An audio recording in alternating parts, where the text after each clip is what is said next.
Kuhidup karena anugerah. Jadi semua yang kita bisa ini karena anugerah. Betul. Bahkan kemampuan untuk kerja pun dari Tuhan, bener gak? Kita kalau gak bangun pagi hari, gak bisa kerja. Jadi kalau kita bisa bangun dan punya kekuatan untuk kerja, itu pun dari Tuhan. Tuhan kasih kita kekuatan, jangan dipakai cuma buat doa. Tapi harus berusaha gitu loh. Menurut saya gini, upaya manusia 30%, 70% anugerah. Kita harus mengandalkan Tuhan sepenuhnya untuk mengerjakan jauh lebih banyak. Jadi rumus iman adalah upaya plus berserah. Katakan iman sama dengan upaya plus berserah. Persentasinya berapa? Mungkin 30-70. Tuhan juga tidak akan memberkati kita kalau kita malas. Bagian Tuhan itu mujizat. Bagian kita usaha. Apapun yang Anda kerjakan di hidup ini, pastikan nggak cuma kerja keras, tapi jaga integritas Anda dan kemurnian hati Anda. Jaga integritasmu dan kemurnian hatimu. Kenapa? Karena segala sesuatu yang kita bangun di atas dasar iman akan bisa kandas karena cinta uang.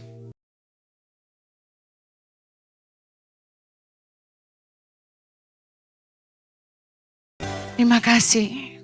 Berkatilah umat-Mu sore hari ini dengan kebenaran firman-Mu. Hamba-Mu berdoa. Firman yang hidup, yang menghidupkan kami. Jadi sebuah kebenaran yang memerdekakan kami dari cara pikir yang salah. Membuat iman kami bangkit. Kami tidak hanya berdoa, tapi kami mau berusaha.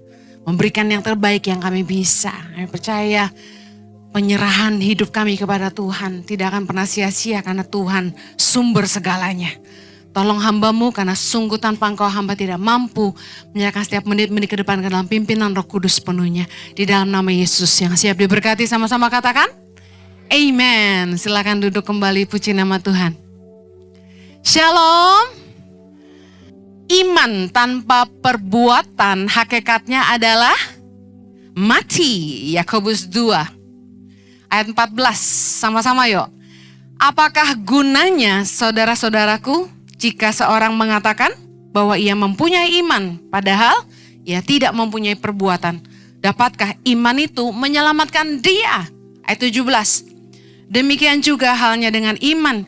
Jika iman itu tidak disertai perbuatan, maka iman itu pada hakikatnya adalah mati. Bayangkan kalau setiap bulan Anda punya pengeluaran yang pasti, pengeluaran yang tetap. Tapi Anda cuma ngandelin iman, Anda berdoa dan berharap kepada Tuhan, tapi Anda tidak kerja keras dan tidak mengelola keuangan dengan baik. Saya mau tanya, apakah keuangan Anda akan cukup? Yang udah kaya meleleh gak usah pusing. Saya nanya buat yang masih butuh duit. Yang masih butuh duit angkat tangan. Oke. Yang masih perlu ngatur uang dengan bijak angkat tangan. Nah, yang duitnya udah melimpah gak usah ngatur lagi, gak usah pusing ya. Saya cuma mau tanya, karena ini pertanyaan yang kayak buat orang yang duitnya kebanyakan kayak yang buat orang-orang yang masih butuh uang dan harus nata keuangan, bisa gak Anda cukup secara keuangan kalau Anda cuma doa aja? Saya mendapati gini, banyak orang yang keuangannya ndak sehat, tapi sama Tuhan itu keren. Pelayanan, melayani ya, cinta Tuhan. Tapi babak belur di area keuangan. Kok ironis ya? Menurut saya enggak gitu harusnya. Karena Yesus datang untuk memberi kita hidup. Dan hidup dalam kelimpahan supaya kita bisa menikmati hidup kita, terjemahan aslinya sebenarnya. I came so they can enjoy their life. Terjemahan aslinya, Yesus tuh datang supaya kita tuh bisa menikmati hidup kita. Tuhan mau hidup kita sejahtera. Katakan amin. Nah, Masalahnya banyak anak Tuhan itu yang tidak cerdas dalam mengelola keuangan. Setiap bulan, sejak kami mendirikan Yayasan Tangan Pengharapan, saya sama suami itu harus putar otak, kerja keras untuk memikirkan gimana caranya untuk fundraising buat Tangan Pengharapan. Anda percaya Tangan Pengharapan itu visi dari Tuhan? Anda percaya bahwa kalau visi dari Tuhan, Tuhan pasti menyediakan? Amin. Tapi apakah kalau saya tidak mau khotbah keliling, tidak mau promosi Tangan Pengharapan, tidak mau cari jalan untuk cari dana, kira-kira ada nggak uangnya? Nggak ada. Kita terlalu takut untuk bilang gini, ada bagian jeripayah kita di situ, bukan cuma anugerah semata. Karena kita takut dosa, betul nggak? Karena seperti lagu yang saya tulis, kita bilang, ku hidup karena anugerah. Jadi semua yang kita bisa ini karena anugerah, betul. Bahkan kemampuan untuk kerja pun dari Tuhan, bener nggak? Kita kalau nggak bangun pagi hari, nggak bisa kerja. Jadi kalau kita bisa bangun dan punya kekuatan untuk kerja, itu pun dari Tuhan. Tuhan kasih kita kekuatan, jangan dipakai cuma buat doa. Tapi harus berusaha gitu loh. Menurut saya gini, upaya manusia 30%, 70% anugerah. Kita harus mengandalkan Tuhan sepenuhnya untuk mengerjakan jauh lebih banyak. Jadi rumus iman adalah upaya plus berserah. Katakan iman sama dengan upaya plus berserah. Presentasinya berapa? Mungkin 30-70. Tuhan juga tidak akan memberkati kita kalau kita malas. Saya sama Pak Jojo kurang lebih 15 tahun. Khotbah keliling, promosiin pelayanan Tangan Pengharapan pakai video-video pendek, dan jualan merchandise di depan. Saya malam-malam waktu Excel masih bayi, itu doa malam-malam sambil jagain anak. Tuhan, ini gimana ya saya caranya bisa nolong anak-anak Indonesia gitu. Bikin apa gitu, duitnya dari mana? Tuhan tuh kasih saya inspirasi. Inspiring word gitu. Saya langsung bikin, waktu itu logonya bukan positif awalnya, saya lupa. Ingat gak Jo? Kaos pertama kali aku bikin merek apa ya? Iwo. Inspiring word. Jadi saya bikin logonya tuh IWO. Cari cara siapa yang bisa bantu desain. Saya pergi ke Jogja, suruh temen yang jualan kaos rohani bantuin saya. Dia bikinin, suruh orangnya dia yang jago art bikinin 10 desain buat Tangan Pengharapan. Dia juga yang printin kaosnya. Tebak apa yang terjadi? Tidak laku. Gak gampang cari dana. Orang pikir bikin yayasan gampang. Gak gampang. Kalau bukan Tuhan gak sanggup deh. Saya sama Pak Jojo keliling itu khotbah sambil jualan. Dari satu persekutuan doa kantoran sampai persekutuan doa pemerintahan. Sampai persekutuan doa rumahan. Sampai gereja-gereja di dalam dan luar negeri. Jualan. Jualan tuh gak cuma kaos dan batik. Jualan tuh di mulut. Cerita Tangan Pengharapan, Tangan Pengharapan, Tangan Pengharapan. Makan sama orang cerita Tangan Pengharapan. Tangan Pengharapan. Terus yang diceritain kemana-mana. Ketemu orang di jalan cerita Tangan Pengharapan. Di pesawat cerita Tangan Pengharapan. Oh, saya memarketing Tangan Pengharapan sejati gitu. Apalagi suami saya. Kita kalau jualan kaos atau jualan merchandise, suka ledek-ledekan pulang gereja. Habis gak kamu? Kalau saya bilang habis dong. Kan bawa 2 koper kan masing-masing kan. Dia selalu habis Bapak Ibu. Marketing sejati. Ada yang mau hire Jojo? Kalau saya suka gak habis. Soalnya aku kan orangnya malu. Saya tuh diulang tahunin, dinyanyi-nyanyiin aja malu tau gak? Nah, kalau suamiku kurang tahu malu. Dia jualan topi, dia bisa putar ke kanan. Kalau Anda pakai begini, usia Anda berkurang setengah jam. Putar begini, usia Anda kurang 1 hari. Ya kayak nyumpain orang ya. Intinya lebih muda gitu loh. Tapi jago banget dia marketing. Kalau saya sampai pulang itu jualan saya habis, Pak Jojo selalu bilang gini, pakai nangis ya, gitu. Jadi ilmunya nangis dulu baru habis, saudara. Karena saya kalau cerita Tangan Pengharapan sepenuh hati gitu. Nah orang kasihan kali ya diborong, saudara. Haleluya. Baru di masa pandemi 2020-an kami memulai gereja online ICI. Disitulah kami baru ngerti yang namanya e-commerce. Baru tarik nafas, nggak usah ngangkat-ngangkat koper tiap hari. Saudara harus ngerti, perjuangan itu berawal dari visi Tuhan. Kita nggak bisa cuma ngandelin, visi dari Tuhan nih. Ya udah, Tuhan yang sediakan lah. Nggak gitu, kerja keras saudara, pikirin, doain, ngejalaninnya nggak mudah. Meskipun saya tahu semua itu visi dari Tuhan, tapi saya sama suami berusaha keras, berjuang untuk kemajuannya. Kita nggak cuma khotbah, kita keliling Indonesia, mengunjungi anak-anak miskin yang membutuhkan di pedalaman-pedalaman. Belum menantang bahayanya. Saya masih harus mentorin guru-guru, pikirin program-program Tangan Pengharapan, proyek-proyek Tangan Pengharapan sampai hari ini. Semuanya dikerjain sendiri, saudara. Gak bisa ngandelin orang. Sampai hari ini belum ada yang bisa gantiin saya mikirin proyek Tangan Pengharapan. Ayo mau bikin apa lagi Tangan Pengharapan? Belum ada orang lain yang bisa mikirin gitu. Tuhan masih jatuhin di kepala saya. Nah, jangan sampai gini. Kita tahu bahwa segala upaya kita sia-sia tanpa penyertaan Allah. Amin. Tapi ada bagian kita di mana kita harus berusaha maksimal yang kita bisa. Selebihnya serahin Tuhan. Saya mau kasih beberapa contoh-contoh kehidupan sehari-hari supaya Anda ngerti maksud firman ini. Iman tanpa perbuatan sia-sia. Anda mau tahu ciri-ciri orang yang hidupnya beriman dan berserah?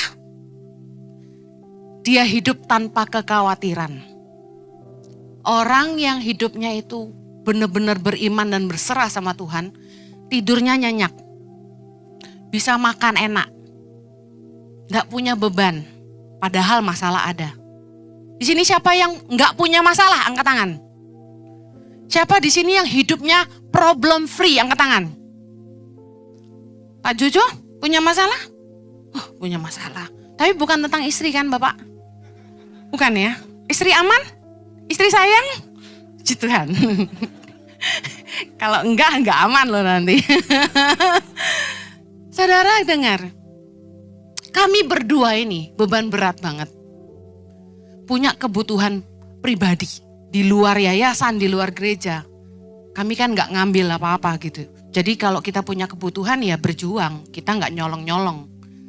Jadi Bapak Ibu bisa lihat, kami kelihatan kayak orang stres gak tampangnya? Gak, penuh sukacita? Perlu bukti suami saya? Suami saya ini manusia paling sukacita sedunia, betul gak? Selalu tersenyum, selalu bahagia. Saya tuh seneng loh lihat dia kayak gitu, membuktikan istrinya nggak bikin susah. Haleluya. Coba lihat wajah pasanganmu. Wajah bahagia atau wajah orang susah. Coba lihat sekarang. Kalau istrimu tuh montok, jangan dimarahin terus. Berarti mereka wanita-wanita bahagia. Haleluya. Tapi yang langsing-langsing juga berarti suaminya ndak pelit sama dia. Ya toh? Dibayarin pilates, fitness, dan lain-lainnya. Haleluya. Bagian Tuhan itu mujizat. Bagian kita usaha, upaya. Saya ingin Anda ingat bahwa apapun yang Anda kerjakan di hidup ini, pastikan nggak cuma kerja keras, tapi Jaga integritas Anda dan kemurnian hati Anda. Jaga integritasmu dan kemurnian hatimu. Kenapa? Karena segala sesuatu yang kita bangun di atas dasar iman akan bisa kandas karena cinta uang.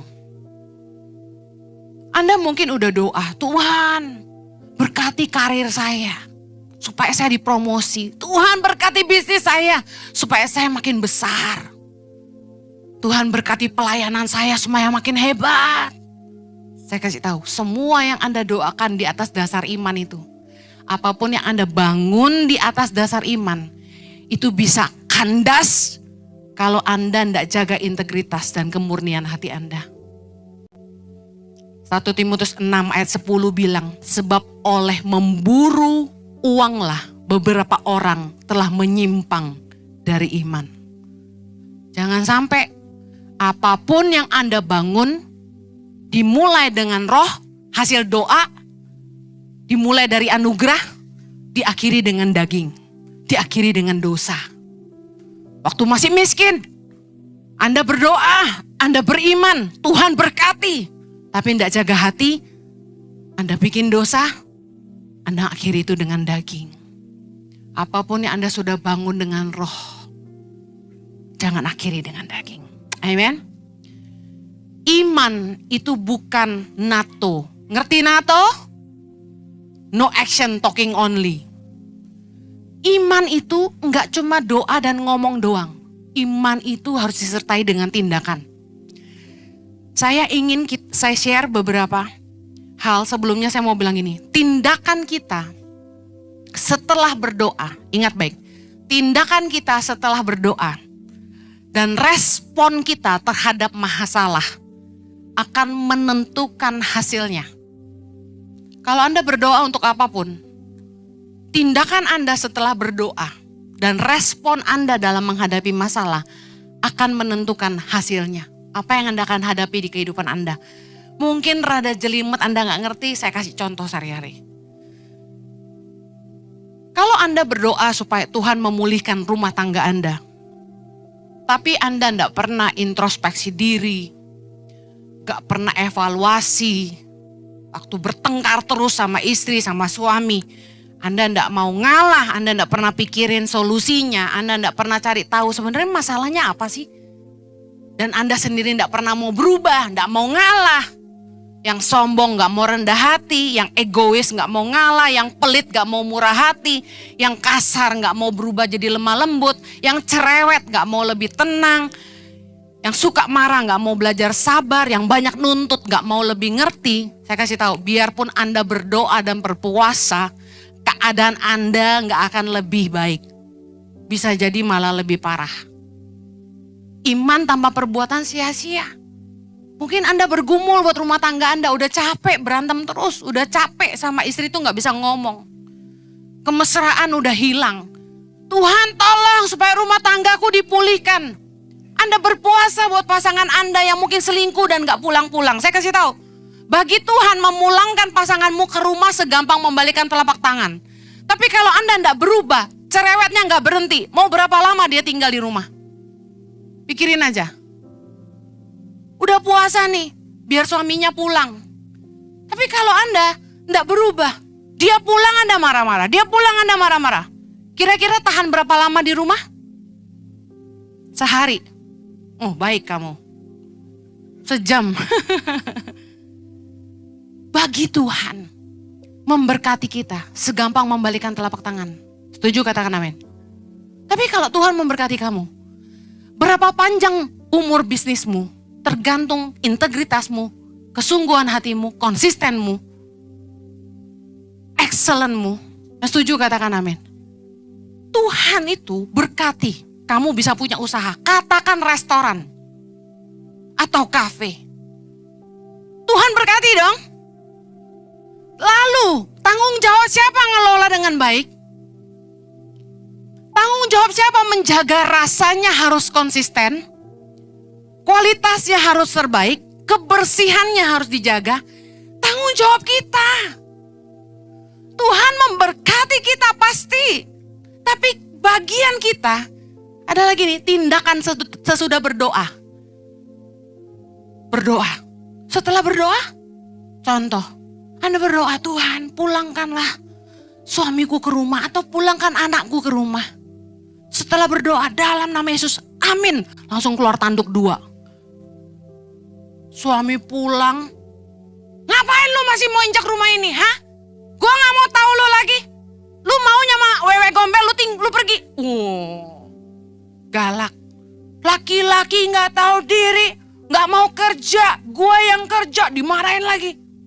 Kira-kira masuk gak tuh suaminya? Tindakan Anda setelah berdoa menentukan hasilnya. Yang setuju katakan amin. Ini yang dimaksud firman Tuhan, iman tanpa perbuatan mati. Anda berdoa, Tuhan kasih saya pekerjaan. Kasih saya pekerjaan Tuhan. Saya jomblo Tuhan, kasih saya jodoh Tuhan. Segala Anda doain, benar ya? Tuhan kasih kerjaan, kerjaannya bagus. Tapi di tempat pekerjaan terlambat mulu. Nggak mencapai target. Nggak following order. Ngerti nggak following order? Nggak taat sama bos. Gosip terus di kantor. Pinjam duit sana sini. Ngejelekin perusahaan. Payah bos gua. Pelit. Baru masuk udah ngegosip. Saudara kira-kira lama nggak di situ? Kita doa. Tuhan berkati. Panjang pendeknya berkat itu tergantung sikapmu setelah berdoa. Dan responmu ketika ada masalah. Kalau Anda di tempat kerja, Anda diasah. Bosmu tegur kamu, jangan sensi.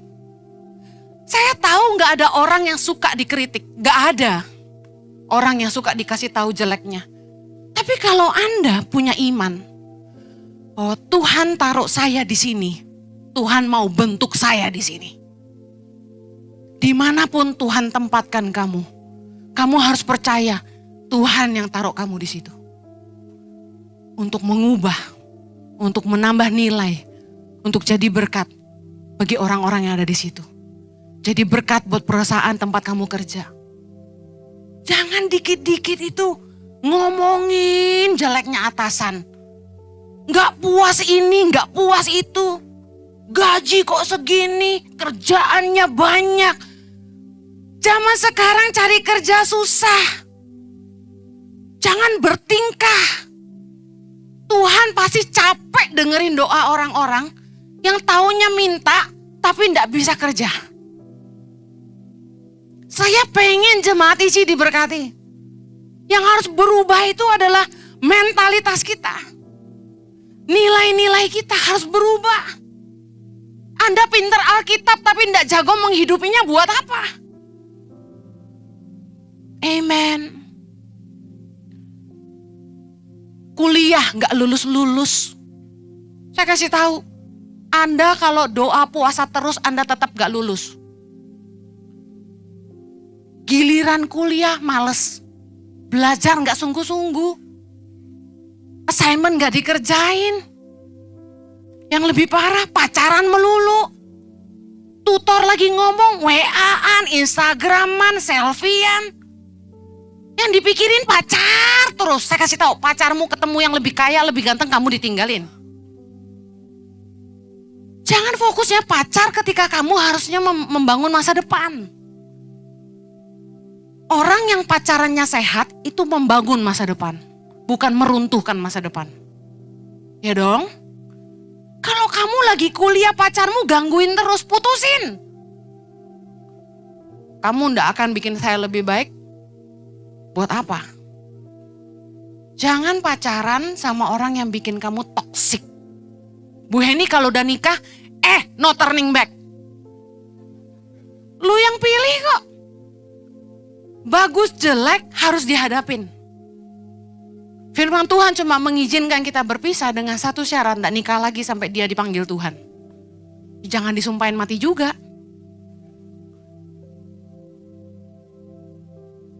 Ayo, Anda doa supaya Tuhan bebaskan aku dari hutang pinjol. Tuhan bebaskan aku dari segala hutang-hutangku. Tapi Anda nggak mau nurunin standar hidup. Terus belanja terus. Udah kayak Sinterklas. Makan berlebihan, makan nggak cukup satu porsi. Ke mall terus, healing terus, traveling terus, pakai kartu kredit terus, party terus. Lihat handphone baru, beli terus. Cicilan 12 kali. Ya. Sepatu baru, beli lagi. Semua pada pakai merek itu, semua ikut. Heran. Ada orang-orang nih yang ngutang-ngutang saya lihat ya. Emang hidupnya gak sepadan sama penghasilan gitu loh. Mau gede gaya daripada penghasilannya. Saya udah ketemu beberapa ibu rumah tangga muda. Saya bilang, kamu mau pinjam duit sama saya, kamu bisa balikin gak? Dia bilang bisa, saya nyicil. Sini, duduk. Saya ambil kertas, ambil pulpen. Berapa penghasilan kamu? Penghasilan suami. Oke, sekarang pengeluaran. Untuk makan sebulan berapa? Listrik berapa? Air berapa? Uang sekolah anak berapa? Les-lesan anak berapa? Bensin berapa? Pulsa berapa? Kebutuhan lain-lain apa? Support mertua berapa? Support orang tua? Semua ditulis. Terus saya jumlahin. Tuh lihat tuh, minus. Kamu buat kebutuhanmu saat ini aja minus. Kalau kamu ngutang sama saya, kamu mau nyicil pakai apa? Pakai kukumu. Diguntingin tiap bulan setor ke saya. Saya bilang, tata dulu keuanganmu. Ya ada sisa berapa ratus ribu bisa buat makan, gak bisa. Saya kasih tahu, udah beberapa nih ibu-ibu duduk sama saya. Saya bilang gini, kamu gak pernah lakukan yang saya lakukan kan? Enggak, Ci. Lihat nih, minus keuangan kamu. Dan lihat pengeluaran terbesarmu di mana? Pendidikan anak. Bokek nyekolahin anak mahal-mahal. Saya nggak masuk akal. Orang berpenghasilan 25 juta sebulan, kombinasi suami dan istri punya income. Sekolahin anak bisa 4,5-5 juta sebulan, kan nggak masuk akal. Masa uang sekolah anakmu 1/4 dari penghasilanmu, 1/5 penghasilanmu, itu nggak bijaksana Bapak Ibu. Udah pindahin ke sekolah Tangan Pengharapan, udah bagus, murah. Jangan pikir karena ada anak-anak Tangan Pengharapan di situ, sekolah Tangan Pengharapan murahan. Jangan salah loh. Fasilitasnya mutakhir. Jarang dengar kata itu kan? Google. Terdepan. High tech bos. Kelas ada AC.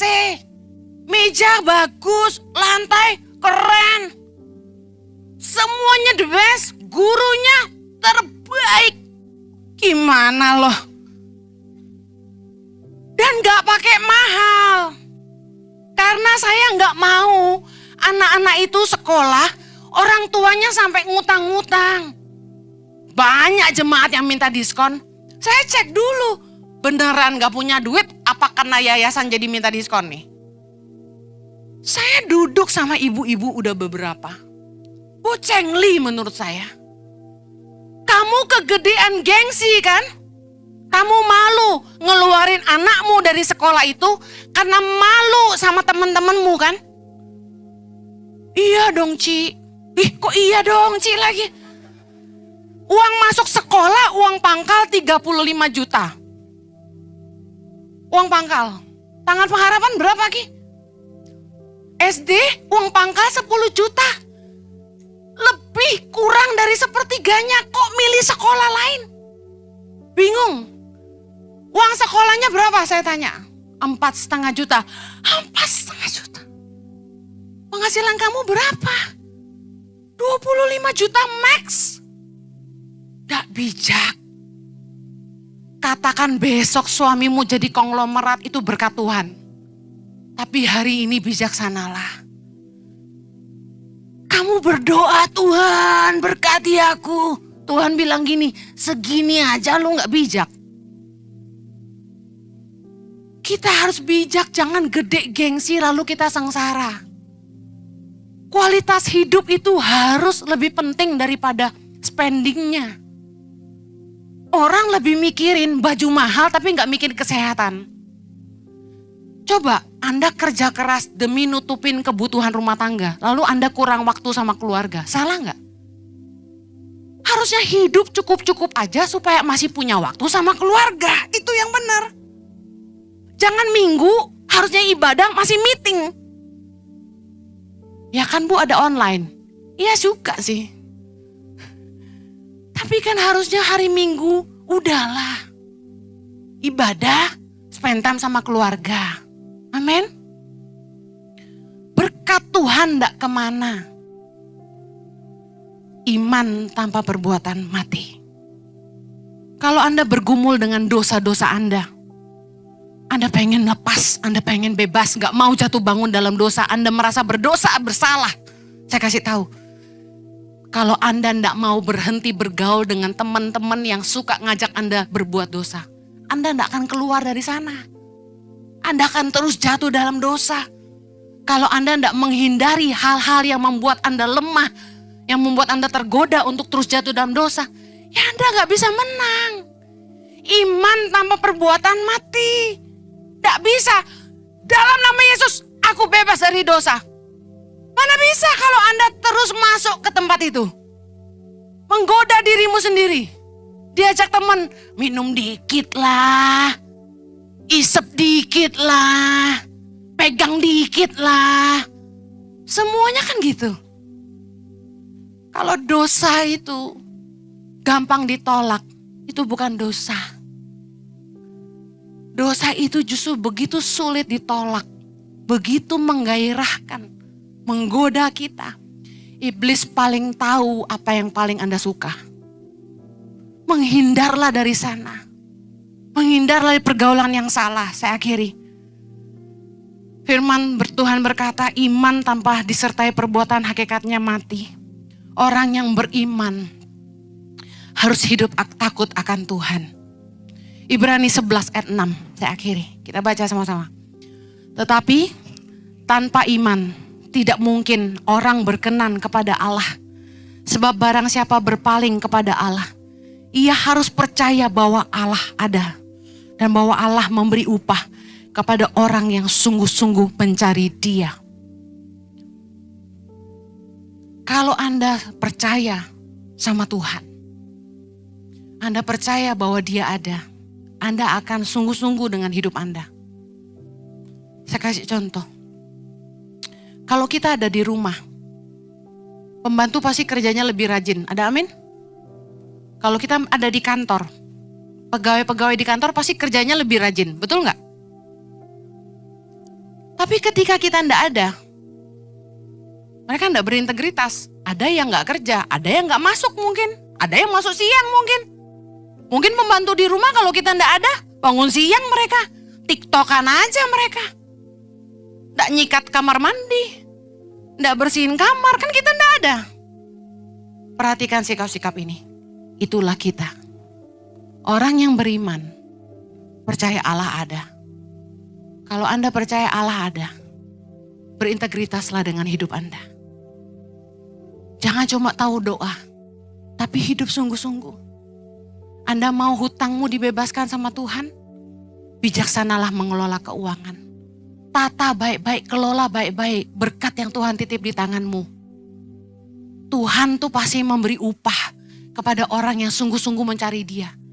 Waktu Anda berdoa dengan semua pergumulan Anda, Tuhan pasti mau memberi kamu upah. Tapi kamu harus sungguh-sungguh. Kamu mau Tuhan sembuhkan kamu. Tapi kamu gak bisa pantang mulutmu. Gak mau olahraga. Gak mau jaga diri. Ikuti terus nafsumu. Saya lihat yang subur makin subur. Gak peduli. Tapi kamu doa, Tuhan kasih saya kesehatan. Kasih saya umur panjang. Umur masih muda, jalan udah susah. Gimana tuh? Come on. Jangan cuma doa. Karena iman tanpa perbuatan adalah sia-sia. Kalau Anda mau sehat, jaga makan. Mulai olahraga. Anda sedang dengerin orang yang paling males olahraga. Saya paksa diri sana. Saya nggak bisa doa aja, Tuhan aku mau sehat. Tuhan aku mau umur panjang supaya visi tangan pengharapan ini aku bisa lihat sampai akhirnya. Doa saya akan jadi ludah ke tanah. Kalau saya nggak jaga makan saya, nggak mau olahraga dan jaga kesehatan saya. Yang mau umur panjang angkat tangan. Yang mau sehat angkat tangan. Katakan kanan kirimu, Anda harus olahraga dan jaga makan Anda. Makan sehat guys. Iman tanpa perbuatan sia-sia. Kita berdoa. Kasih karunia Tuhan menolong kami menghidupi firman-Mu. Kami nggak cuma doa, tapi kami mau berubah. Kami mau rumah tangga kami diberkati. Bukan tuntut pasangan kami yang berubah, kami yang mau berubah. Kami mau hutang-hutang kami dilunasi. Dan kami mau berubah dari cara hidup yang salah. Dari standar hidup yang terlalu tinggi. Kami mau mulai rendah hati. Tuhan kami mau berubah, kami mau kerja sungguh-sungguh. Seperti untuk Tuhan dan bukan untuk manusia. Kami mau jaga hati kami, integritas dan kemurnian hati kami. Supaya apapun yang Tuhan percayakan di tangan kami dapat mengerjakannya sampai akhir. Dan memberikan yang terbaik bagi Tuhan. Berkati umat-Mu, aku percaya pertolongan-Mu tidak pernah terlambat. Tuhan akan senantiasa memampukan setiap mereka. Mengerjakan apa yang jadi bagian mereka. Dan hamba percaya Tuhan memberkati setiap mereka. Di dalam nama Yesus kami berdoa. Yang diberkati sama-sama katakan, Amen. Have a blessed Sunday. Take care. Bagi saudara-saudara yang diberkati Impact Community Indonesia dan ingin memberikan persembahan atau donasi, dapat disalurkan ke rekening Bank Gereja Impact Community Indonesia dan Yayasan Tangan Pengharapan, serta QR Code BCA Mobile, GoPay, OVO, Dana, Shopee, dan link aja. Ibadah Gereja Impact Community Indonesia ada di setiap minggu. Anda bisa mengajak teman, keluarga, dan relasi untuk ikut beribadah bersama. Setiap ibadah disertai ibadah anak atau Impact Kids. Dan bagi anak-anak muda di Gereja Impact Community Indonesia, mari bersama-sama untuk datang dan mengikuti 60-minute worship secara onsite setiap Rabu malam pukul 19.30 waktu Indonesia Barat, langsung di Gereja Impact Community Indonesia, Mall of Indonesia lantai P3. Mari bawa keluarga dan ajak orang-orang yang Anda kasihi. Impact Community Indonesia Friday Service. Ibadah setiap hari Jumat pukul 19 waktu Indonesia Barat. Ibadah Saturday Service. Ibadah Sabtu Impact Community Indonesia ditayangkan online setiap Sabtu pukul 19 waktu Indonesia Barat di channel YouTube Impact Community Indonesia. Setiap ibadah online Impact Community Indonesia sudah tersedia subtitle dalam bahasa Indonesia, bahasa Inggris. Anda dapat mengaktifkan dengan klik tombol CC atau closed caption pada layar Anda. Bagi Anda yang rindu untuk dibaptis, Anda dapat mendaftarkan diri Anda dengan scan QR Code yang ada di layar kaca atau menghubungi kami di 0811 9777 745. Bagi Anda yang ingin dilayani pemberkatan nikah serta bimbingan pranikah di Gereja Impact Community Indonesia 68. Neopi adalah anak kelas 3 di FLC Abio, Kabupaten Seram Barat, Provinsi Maluku. Sejak usia 5 tahun, Neopi diasuh oleh orang tua sambung. Dia tinggal di rumah sederhana yang dihuni oleh 9 orang anggota keluarga. Bersama kita membangun Indonesia.